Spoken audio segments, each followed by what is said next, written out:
चाचा चौधरी और रल्टन पलटन। एक दिन चाचा चौधरी साबू और रॉकेट।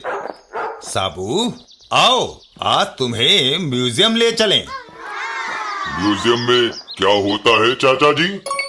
राजे महाराजों की पुरानी ऐतिहासिक चीजें वहां होती हैं। म्यूजियम पहुंचने पर यह काफी बड़ी इमारत है। हाँ, पहले ये किसी राजे का महल था। म्यूजियम के पीछे रल्टन, क्यों ना आज इस म्यूजियम में चोरी करें। परंतु पलटन, इसकी दीवार फाड़ना बड़ी मुश्किल है। पलटन अपनी जेब से एक कंगूरा निकालता है। दीवार फाड़ने में यह हमारी मदद करेगा। वह कंगूरे को दीवार की ओर उछाल देता है। देखो, मैंने रस्सी दीवार के ऊपर फेंक दी। कंगूरे का कुंडा दीवार में जाकर अटक जाता है। वो कुंडा दीवार के कंगूरे में अटक गया है। अब रस्सी को पकड़कर चले आओ। और वो दोनों रस्सी के जरिए म्यूजियम की छत पर चढ़ जाते हैं। छत पर पहुंचकर म्यूजियम के अंदर जाने की सीढ़ियां। छत से नीचे म्यूजियम में जाने के लिए ये सीढ़ियां हैं। म्यूजियम के अंदर और देखो, म्यूजियम में रखे राजे महाराजाओं के सोने के सिक्के, चांदी के बर्तन और हीरे जवाहरात। ये सारा खजाना अपना है। साथ के कमरे में डायरेक्टर साहब, मैं साबू को म्यूजियम दिखाने लाया हूँ। अच्छा हुआ तुम आ गए साबू। हमें इस दीवार में रोशनदान निकालना है। जरा दीवार में एक बड़ा छेद कर देना। ये सुनते ही साबू अपना मुक्का दीवार की ओर तान देता है। अभी लो। साबू का एक शक्तिशाली घुसा और दीवार में छेद हो जाता है। दीवार से निकली ईंटें दूसरी तरफ चोरी कर रहे रल्टन पलटन के सर पर गिरती है। ओह, मर गए। हाय! उनके चिल्लाने की आवाज चाचा चौधरी और साबू तक भी पहुंचती है। हाय, मर गए। साथ वाले कमरे से किसी के चीखने की आवाज आई। आओ देखें। और वो लोग साथ वाले कमरे की ओर दौड़ लगा देते हैं। साथ वाला कमरा। अरे, ये तो रल्टन पलटन नामी चोर हैं। मैं पुलिस को बुलाता हूं।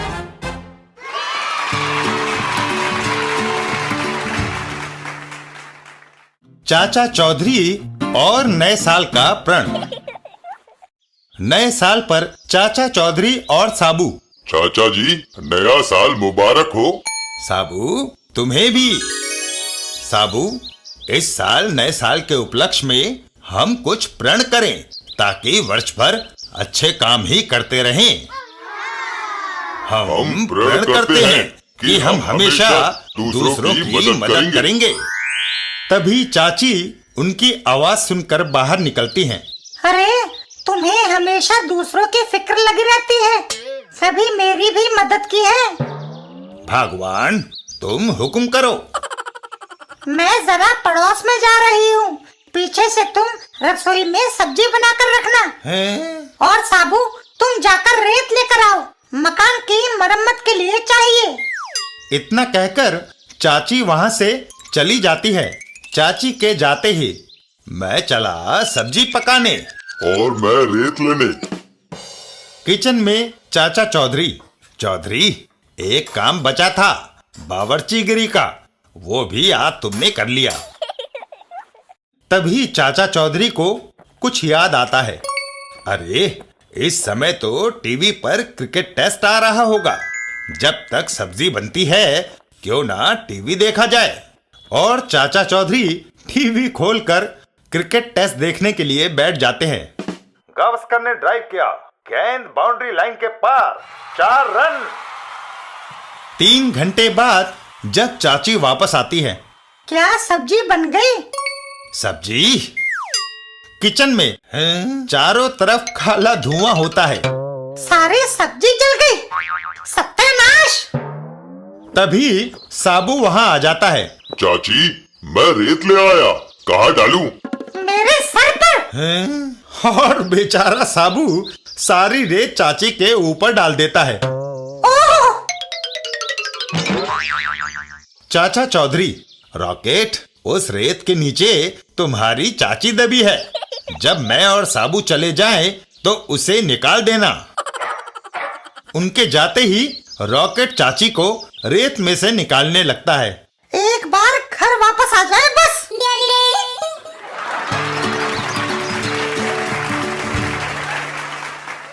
चाचा चौधरी और चिंग फू।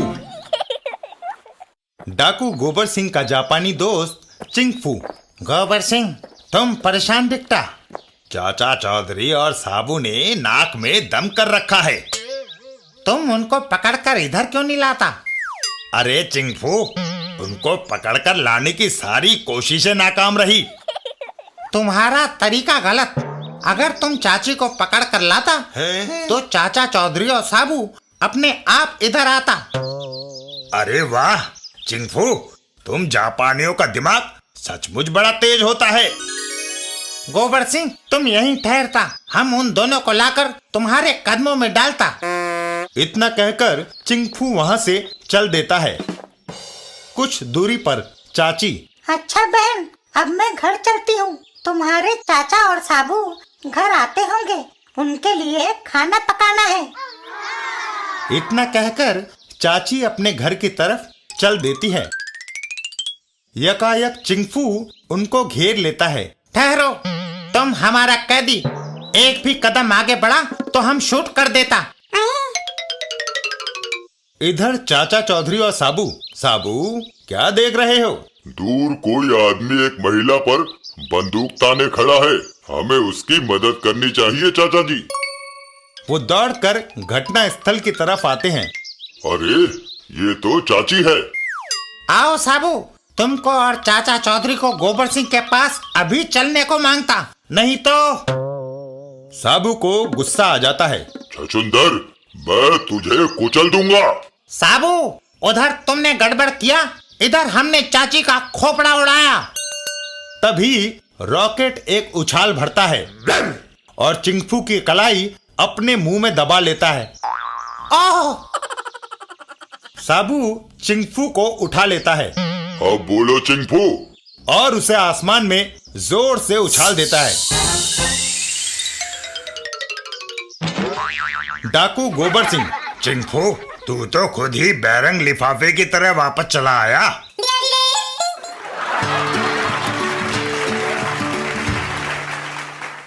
चाचा चौधरी और भेड़िया और शेर। एक दिन सुबह सुबह। साबू, सवेरे सवेरे कहाँ चल दिया? चाचा जी, बैठे बैठे जिसमें जंग लग गया था, सोचा 300-400 किलोमीटर की दौड़ लगाऊं। और साबू वहां से चला जाता है। चाचा चौधरी, चलो मैं भी देखूं मुझे आज क्या करना है। कल मैंने जो 2 भैंसें बेची थी उसके ये 20,000 रुपए।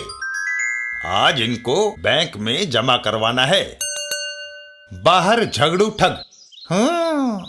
मुझे भी पता है कि कल चाचा चौधरी को 20,000 रुपए मिले थे और इस समय चाचा चौधरी घर में अकेला है।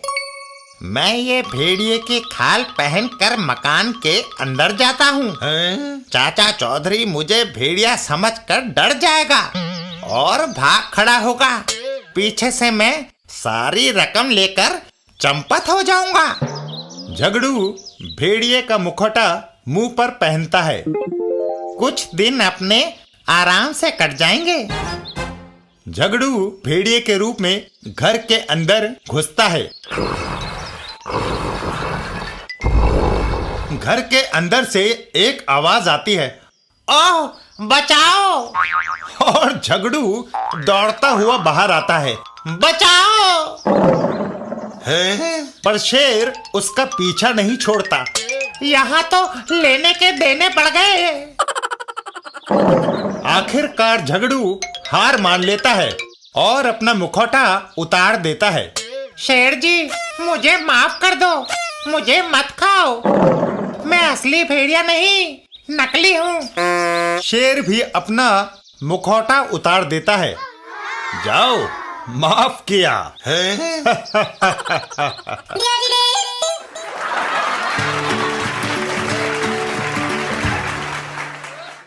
चाचा चौधरी और भीखू चीखू। पब्लिक कैरियर, गैंडा सिंह ड्राइवर। अरे भाई गैंडा सिंह, क्यों रो रहे हो? चाचा जी, मेरे ट्रक का टायर पंचर हो गया है। ये लकड़ी मैंने आज लखड़दीन टिम्बर मर्चेंट के यहाँ पहुँचानी थी। अगर ना पहुँचाई तो उसका भारी नुकसान होगा, मेरी मजदूरी जाएगी। फिक्र ना करो, साबू लकड़ी वहां पहुंचा देगा। भीखू और चीखू। भीखो, मैंने सड़क पर कील बिखरा दिए थे, इससे गैंडा सिंह का टायर पंचर हो गया। क्या फायदा, वो लकड़ी अब साबू पहुंचा रहा है। उसका भी इलाज है मेरे पास। सड़क पर केले के छिलके फेंक दो, साबू फिसल कर गिर जाएगा, हड्डी पसली टूट जाएगी। वाह, जल्दी आओ। और वो दोनों सड़क पर केले के छिलके फैलाने लगते हैं। लो, सारे छिलके बिखेर दिए। केले में एक खासियत है, फल से पेट भरो, छिलकों से दूसरों को गिराओ। तभी उन्हें साबू आता हुआ दिखाई देता है। वह आंखें मूंदे बेफिक्री से चला आ रहा है। अचानक साबू का पैर केले के छिलके पर पड़ा और वो फिसल गया। ओह, भीखू और चीखू लकड़ियों के ढेर के नीचे दब गए। हाय! साबू, कमबख्तो, अगर मुझे ये लकड़ी टिम्बर मर्चेंट के यहाँ ना पहुँचानी होती तो मैं तुम्हें यही दबा रहने देता, लेकिन मुझे दुकान बंद होने से पहले वहाँ पहुँचना है। इतना कहकर साबू लकड़ियां लेकर वहां से दौड़ लगा देता है। लखड़दीन टिम्बर मर्चेंट। लो, हमारी लकड़ी आ गई। इधर भीखू और चीखू अस्पताल में। चीखू, अब घर चले। क्या फायदा, अब तो हमारी बीवियां भी हमें नहीं पहचानेंगी। हैं?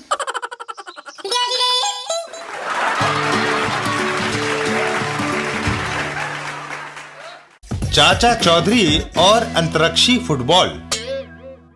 एक दिन चाचा चौधरी के घर पर। हैं? साबू, तुम्हारी चाची बर्तन पटक रही है। लगता है उसका गुस्सा 7वें आसमान पर है। इससे पहले कि वह कहीं हमारे ऊपर बरस न पड़े, हम खिसक जाएं।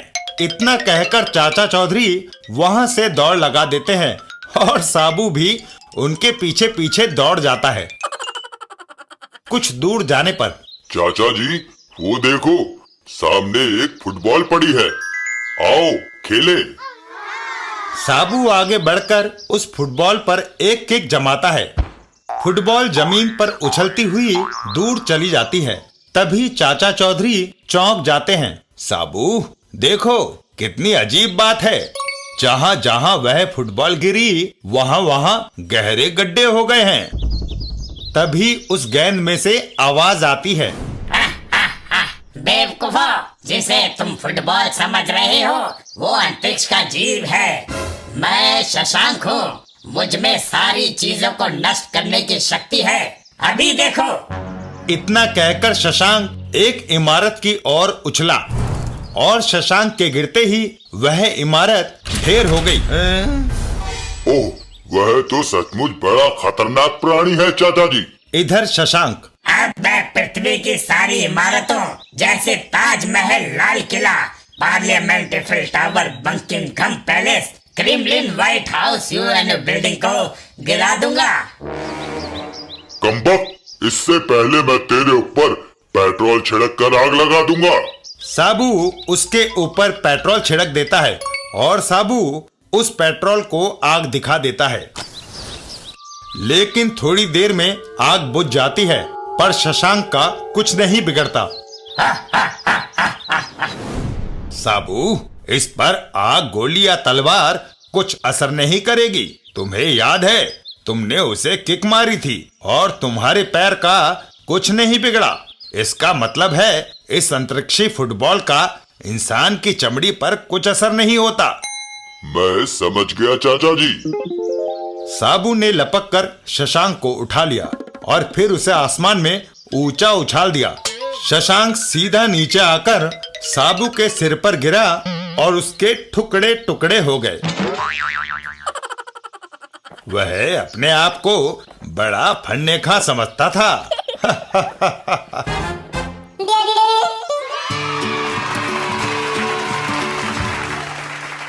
चौधरी और मछली पकड़ना। एक दिन चाचा चौधरी के घर पर। अरे तुम लोग सारा दिन बैठे बैठे रोटियां तोड़ते रहते हो, जाओ कुछ कमाई धमाई करो। चाचा चौधरी और साबू चुपचाप उठकर चल देते हैं। चलो साबू, लगता है आज तुम्हारी चाची हमारे ऊपर ज्वालामुखी की तरह फट पड़ेगी। लेकिन हम जाए कहाँ चाचा जी? समुद्र की तरफ। डूबने? अरे बेवकूफ, क्या समुद्र में डूबने ही जाते हैं? मछलियां पकड़ने नहीं जा सकते। समुद्र तट पर पहुंचकर, हेलो मिस्टर टॉम, क्या करता? मिस्टर चौधरी, हम मछली पकड़ता, क्या तुम हमसे मुकाबला करेगा? ठीक है, हो जाए। जो कम मछली पकड़े वो ज्यादा मछलियां पकड़ने वाले को 100 रुपया दे। मंजूर। चाचा जी क्या कर रहे हो? हमारे पास तो मछली पकड़ने का ना कांटा है ना जाल। साबू चुप रहे। मिस्टर टॉम अपने कांटे को समुद्र में फेंकता है। हा हा हा, ये लो, हमारा कांटा गया समुद्र में। थोड़ी देर के बाद, ये देखो क्या बड़ा मछली फंसा है। चाचा चौधरी और साबू जरा समुद्र में एक गोता मारकर बाहर आ जा। अच्छी बात है। साबू समुद्र में छलांग लगा देता है। जय बजरंग बली। चाचा चौधरी किनारे पर उसके ऊपर आने का इंतजार करते हैं। तभी साबू समुद्र में से अपना सिर बाहर निकालता है। आए, साबू किनारे पर आता है। हा हा हा, देखो एक भी मछली नहीं फंसा। हा हा हा हा हा। एक मिनट ठहरो मिस्टर टॉम। साबू अपने जूते उतारता है और उसमें से मछलियां उछल उछल कर बाहर गिरने लगती हैं। 1 2 3 4 5 6 7। अरे बाप रे, इतनी मछलियां। मिस्टर टॉम और चाचा चौधरी, ये लो 100 रुपया, हम हार गया।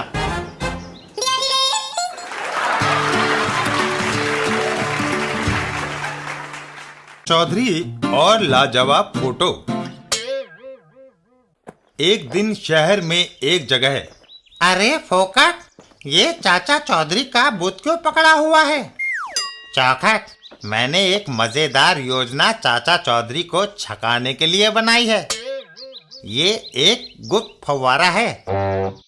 बुत को इस पर खड़ा कर दिया और जल्दी से इधर आओ। दीवार के पीछे लगे इस बटन को दबाओ। चौखट बटन दबाता है और चाचा चौधरी का पुतला हवा में उछल जाता है। वाह! अब अगर इसी बुत की जगह सचमुच के चाचा चौधरी को लाकर खड़ा कर दिया जाए तो कैसा रहेगा? वाह! मार दिया पापड़ वाले को। अब मैं उसको फुसला कर लाता हूँ। तू यहाँ दीवार के पीछे खड़ा होकर बटन दबाना, ठीक है? फोकट चाचा चौधरी के पास जाता है। चाचा जी, मेरी तमन्ना है कि अपने घर के सामने खड़ा करके आपका फोटो लूं। चलो चलते हैं। निश्चित स्थान पर पहुंचकर, ठीक है, जरा मुस्कुराइए। कमबख्त चौखट को पता नहीं क्या हो गया है। दीवार के पीछे, टिंगू मास्टर, ये डिब्बे में क्या लिए जा रहे हो? लड्डू, लो तुम भी खाओ। वाह, देसी घी के लगते हैं। हाँ, और खाओ। इधर फोकट चाचा चौधरी की तस्वीर ले लेता है। धन्यवाद, मेरा फोटो तो खिंच गया। अब तुम इधर आकर इसी जगह खड़े हो जाओ। मैं भी तुम्हारा एक फोटो खींचना चाहता हूँ। फोकट उसी जगह पर आकर खड़ा हो जाता है। फोकट मुस्कुराओ। मुस्कुराहट तो कब की मेरी चेहरे से भाग गई। इधर लड्डू खाता चौखट अचानक चौंक जाता है। गजब हो गया, तुम्हारे लड्डू के चक्कर में मैं बटन दबाना भूल गया। चौखट बटन दबाता है और फोकट हवा में उछल जाता है। ओह, वाह, ये तो और भी अच्छा पोज है।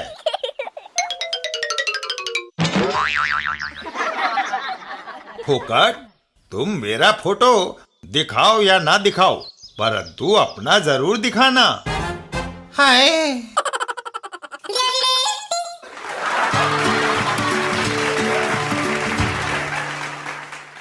चाचा चौधरी साबू और नारियल। एक दिन चाचा चौधरी के घर पर चाचा जी, बैठे बैठे हड्डियां कड़क गई हैं। साबू, जरा शहर के 2-3 चक्कर लगाओ, जिस्म खुल जाएगा। ये सुनकर साबू खड़ा हो जाता है। ये बात ठीक है, 50-60 किलोमीटर की दौड़ से सारी सुस्ती भाग जाएगी। और साबू दौड़ लगा देता है। लेकिन इधर रसोई में भगवान की मुसीबत आ गई।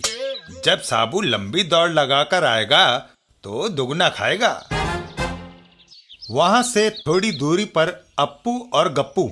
गप्पू, हथौड़ी जोर से मार, नारियल टूटेगा तो दोनों खाएंगे। गप्पू का एक जोरदार वार। ई, मेरे हाथ पर हथौड़ी लगी। गप्पू, तुम्हें नारियल तोड़ना नहीं आता। तुम नारियल को पकड़ो, मैं हथौड़ी मारता हूँ। देखना, एक ही झटके में नारियल के 2 टुकड़े होते हैं या नहीं। गप्पू नारियल पकड़ लेता है और अप्पू हथौड़ी का वार करने के लिए तैयार हो जाता है। अप्पू, लो नारियल पकड़ लिया। अब ऐसा भरपूर हाथ मारो कि नारियल के टुकड़े हो जाएं। अप्पू एक जोरदार वार करता है। ई! अप्पू, तुमने मेरे दोनों हाथ तोड़ दिए। हैं?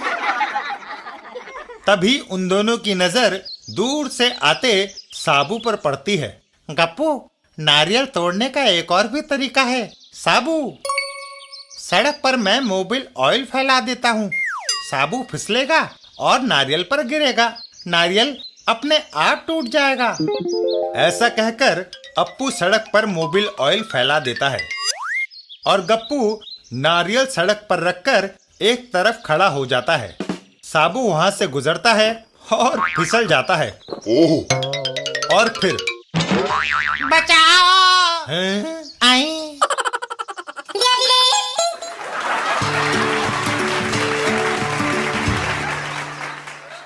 चाचा चौधरी और साबू की किताब। एक दिन बाजार में। कहो किताबू राम, कैसे हो? ठीक हूँ चाचा जी, जरा आप हमारे दफ्तर आइए। DC publishers. साबू, मैं अभी आया। हमने साबू के लिए ये स्पेशल किताब छापी है।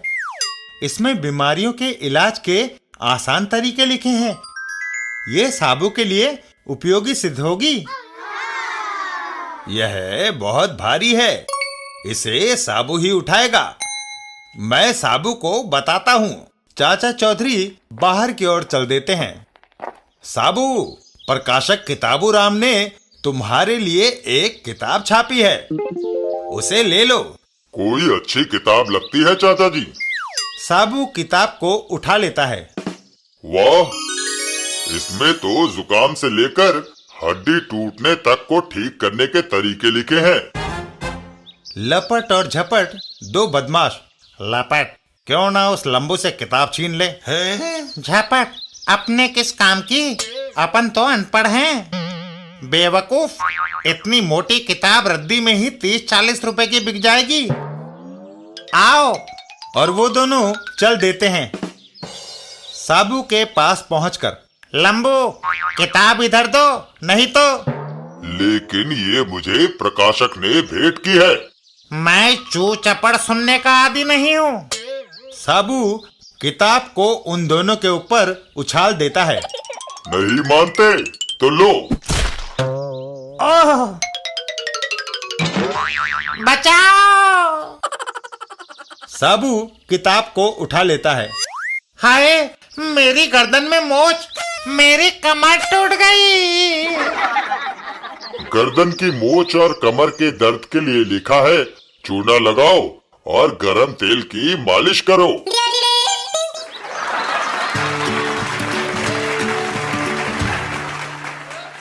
चाचा चौधरी और फार्मूला नंबर 99।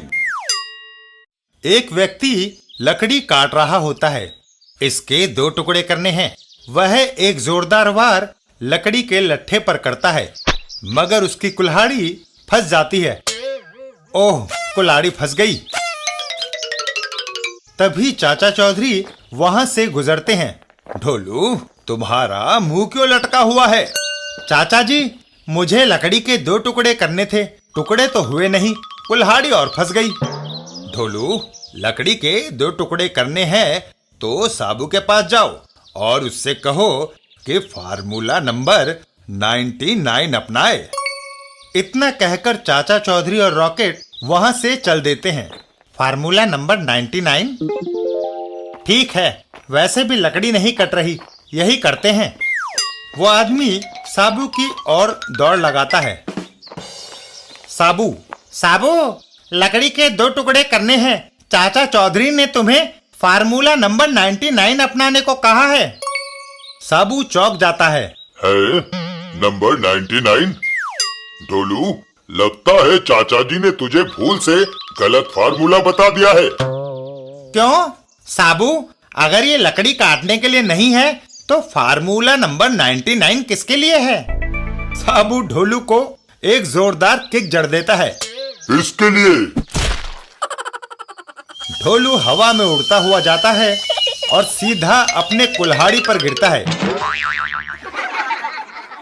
और लकड़ी के लट्ठे के 2 टुकड़े हो जाते हैं। मैं कुल्हाड़ी पर गिरा और कुल्हाड़ी ने लकड़ी काट दी। चाचा चौधरी का फार्मूला कभी गलत नहीं हो सकता, क्योंकि चाचा चौधरी का दिमाग कंप्यूटर से भी तेज चलता है।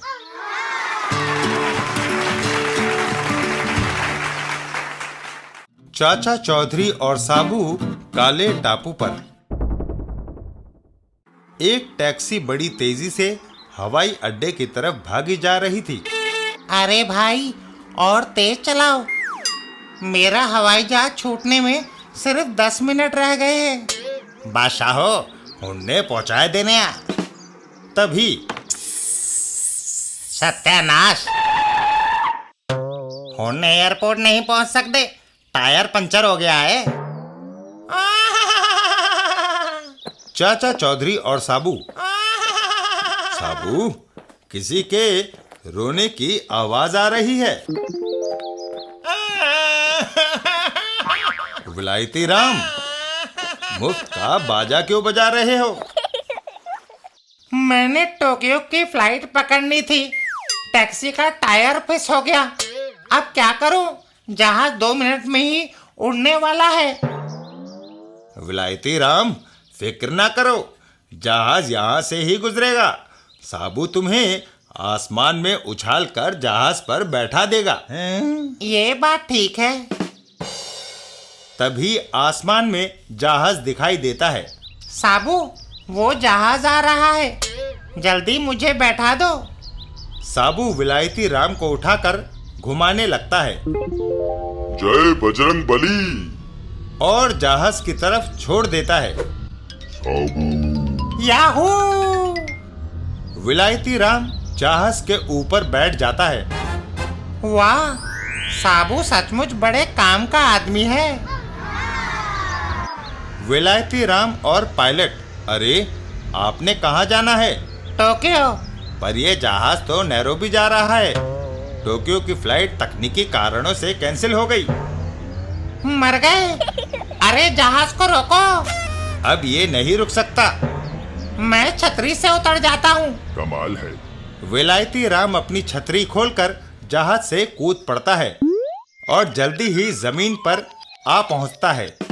अरे, मैं कहाँ आ गिरा? काले टापू में। और हम यहाँ आने वाले अजनबी को मारकर उसका अचार डालते हैं। इधर शहर में विलायती राम को हवाई जहाज पर बैठाने के कुछ देर बाद, अरे कंछेदी लाल, तुम इधर कैसे? चाचा जी, मैं टोक्यो जाने के लिए एयरपोर्ट गया था, पर वहां जाकर पता चला कि फ्लाइट कैंसिल हो गई है। अब घर लौट रहा हूँ। चाचा चौधरी वापस एयरपोर्ट की ओर दौड़ लगाते हैं। अरे साबू, गजब हो गया, हमने विलायती राम को गलत जहाज पर बैठा दिया। एयरपोर्ट। अभी 10 मिनट पहले जो जहाज गया है वो किधर को गया है? नैरोबी। हमारा एक आदमी गलती से उस पर बैठ गया है, उसे वापस कैसे लाएं? वो जहाज पेट्रोल लेने के लिए मॉरिशस उतरेगा। आप वहीं अपने आदमी को खोजें। मॉरिशस का जहाज उड़ने वाला है, पर उसमें कोई सीट खाली नहीं। कोई बात नहीं, हम छत पर ही बैठ जाएंगे। चाचा चौधरी और साबू हवाई जहाज की ओर बढ़ चले। साबू, आओ। थोड़ी देर में ठीक समय पर फ्लाइट पकड़ ली चाचा जी। उधर विलायती राम को काले टापू के राजा के सामने पेश किया जाता है। वाह, अजनबी के टुकड़े करके बढ़िया अचार डालकर मेरे पास लाओ, मुझे भूख लगी है। चलो। जंगली विलायती राम को मारने की तैयारी करते हैं। तभी चाचा चौधरी और साबू उसे देख लेते हैं। चाचा जी, वो रहा विलायती राम। लगता है वो रास्ते में काले टापू पर ही उतर गया होगा। तो फिर यहीं छलांग लगा दो साबू। दोनों हवाई जहाज से छलांग लगा देते हैं। जय बजरंग बली। और सीधा आकर उन दोनों जंगलियों के ऊपर गिर पड़ते हैं। चाचा चौधरी के भीमसेनी लठ का एक जोरदार वार और जंगली चित। तभी उन्हें हवा में एक जहाज आता दिखाई देता है। चाचा जी, जल्दी करो, उधर से दिल्ली को जाने वाला एक जहाज आ रहा है, कहीं वो निकल ना जाए। वो नहीं निकलने पाएगा। चाचा चौधरी अपनी पगड़ी को खोलकर एक फंदा बनाते हैं और उसे घुमाने लगते हैं। चल मेरी पगड़ी, दिखा कमाल। पगड़ी हवा में लपकती हुई सीधा जहाज में जाकर अटक जाती है और तीनों जहाज के पीछे पीछे उड़ चलते हैं। वाह! विलायती राम, अब दिल्ली पहुंचकर टोक्यो की दूसरी फ्लाइट पकड़ना।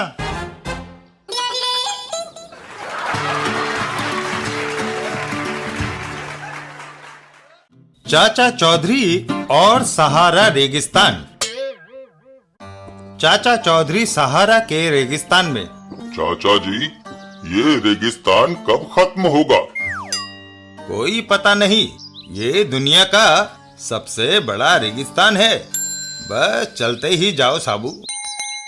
थोड़ी देर में रात घिर आती है। रात हो गई। सोने के लिए यहाँ कोई सराय या होटल मिलेगा?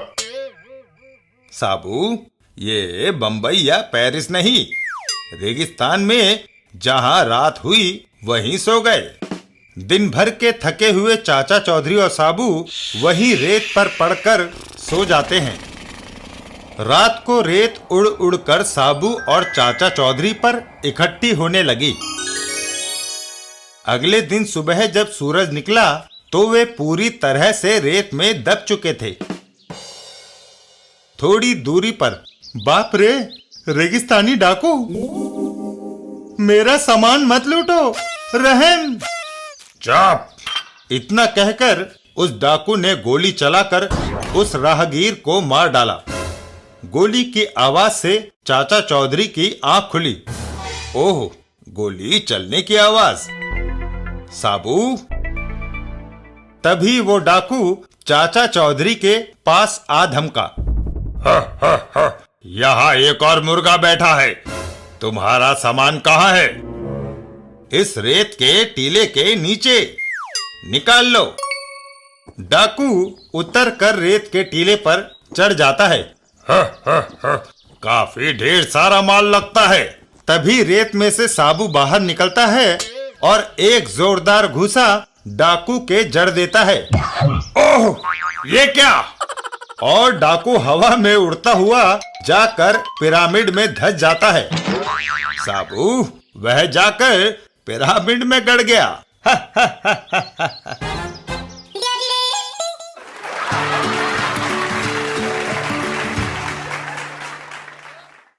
चाचा चौधरी और बर्फ का दानव।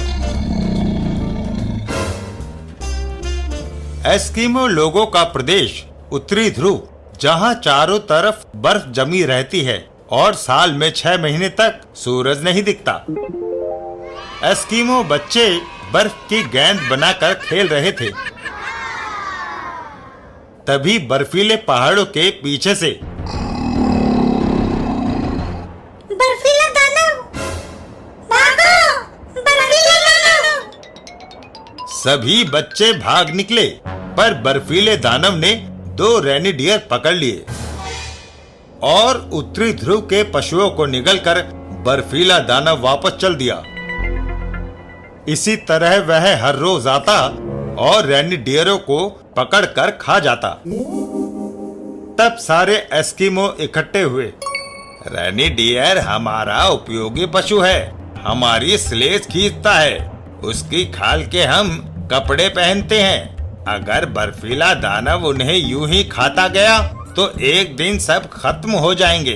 भारत देश में मेरा एक दोस्त चाचा चौधरी रहता है, मैं उसे चिट्ठी लिखता हूँ।